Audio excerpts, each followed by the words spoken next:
मोर जितना अब खूबसूरत है, इससे कई ज्यादा जन्नत में खूबसूरत था।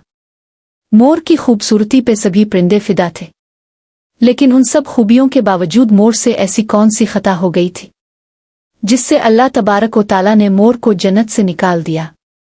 अल्लाह तबारक व ताला ने जब हज़रत आदम अलैहिस्सलाम और अम्मा हुआ को पैदा फरमाया, इसके बाद उनको जन्नत में भेज दिया। वो दोनों जन्नत में बहुत ही पुरसुकून रहते थे, बहुत ही लज़्ज़ा में वे फल खाया करते थे। लेकिन एक अनाज जिसको खाने से अल्लाह पाक ने उन्हें मना फरमाया, और वो अनाज गंदुम था। चूंकि शैतान हज़रत आदम अलैहिस्सलाम की वजह से ही जन्नत से निकाला जा चुका था, इसी वजह से शैतान की हज़रत आदम अलैहिस्सलाम से दुश्मनी हो गई थी। शैतान ये चाहता था कि वो किसी भी तरह हज़रत आदम अलैहिस्सलाम को जन्नत से निकाल दे और साथ में अम्मा हव्वा को भी जन्नत से निकाल दे। जब शैतान को ये खबर हुई कि हज़रत आदम अलैहि को तमाम मेवे खाने की इजाज़त है, लेकिन गंदुम खाने की इजाज़त नहीं है, तो शैतान इंतकाम की आग दिल में लिए जन्नत के दरवाजे के पास बैठ गया और 300 साल तक वहां पर बैठा रहा कि कोई जन्नत के दरवाजे से बाहर आए और शैतान इससे बात कर सके। एक दिन अचानक से मोर जन्नत से बाहर आ गया। शैतान इसको देखते ही बहुत खुश हो गया।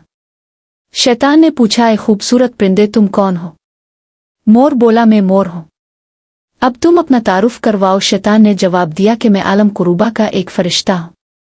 मैं अल्लाह पाक की इबादत से एक पिल भी गाफिल नहीं हूं।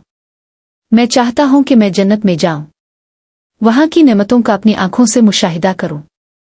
शैतान मोर से कहने लगा कि तुम मुझे जन्नत के अंदर ले जाओ, मैं तुम्हें 3 ऐसी बातें बताऊंगा जिससे तुम्हें अबदी जिंदगी हासिल हो जाएगी। तुम्हें बुढ़ापा और बीमारी नहीं आएगी, तुम हमेशा जन्नत में ही रहोगे। शैतान की ये बातें सुनकर लालच में आकर मोर ने कहा कि मुझ में तो इतनी ताकत नहीं है कि मैं तुम्हें जन्नत के अंदर ले जाऊं, लेकिन एक सांप मेरा दोस्त है, वो शायद तुम्हारी मदद सके। ये कहकर मोर सांप के पास आया, इसको सारी बात बताई। सांप भी शैतान की बातों से बहुत खुश हो गया। फिर शैतान को अपने मुंह में छुपा के जन्नत में दाखिल हो गया और यूं शैतान अपनी चाल में कामयाब हो गया। जन्नत के तमाम निगहबानों को ये मालूम था कि शैतान ये चाल चल रहा है और जन्नत में दाखिल हो चुका है। फरिश्ते शैतान को जन्नत से निकालने लगे। तभी अल्लाह पाक का हुक्म हुआ कि इसको अभी तक जन्नत में ही रहने दिया जाए। वो फरिश्ते अल्लाह तबारक व ताला के हुक्म से रुक गए। शायद ये हज़रत आदम अलैहिस्सलाम का इम्तिहान था। शैतान हज़रत आदम अलैहिस्सलाम के पास और अम्मा हव्वा के पास जाकर अपनी मोहब्बत का इजहार करने लगा। वो दोनों ही शैतान को पहचान ना सके, क्योंकि माजी के मुकाबले में शैतान की शक्ल तब्दील हो चुकी थी।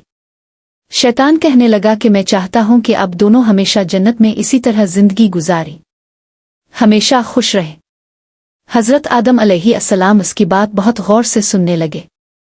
शैतान ने कहा, अगर आप मेरी बात मान जाएं तो आपको जन्नत की और भी तमाम सहूलतें मिलेंगी। हज़रत आदम अलैहिस्सलाम शैतान के बहकावे में आकर कहने लगे कि ये किस तरह मुमकिन है। शैतान कहने लगा, एक गंदुम का दाना अगर आप दोनों चख ले तो आपको अबदी हया हासिल हो जाएगी और आप जन्नत में ही रहेंगे।